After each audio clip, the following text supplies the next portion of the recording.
Në kokat e shumë shqiptarëve dhe mazhorancën absolute të tyre ende nuk është hequr koncepti ose qëllimi final i një bashkimi ndërshqiptar. Dhe kjo, sa më shumë që e fshehim, kjo aq më shumë do të dalin në sipërfaqe.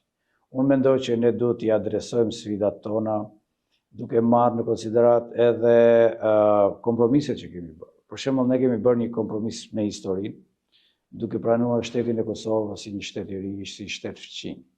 Por mos harrojmë që në anën tjetër, gjithë luftëtarët e Kosovës, ata që sollën lirinë e Kosovës, janë mbuluar me flamurin kombëtar shqiptar. Ëndra e tyre e atyre që filluan lëvizjen ilegale ka qenë ëndra për bashkim kombëtar. Ne kemi bërë kompromis dhe kemi njohur të parët të Maqedoninë si shtet, me emrin Fyrom, me emrin Republika e Maqedonisë dhe tani së fundi Maqedonia e Veriut. Pra kemi një qasje shumë miqësore, shumë vllazërore ndaj Maqedonisë së Veriut.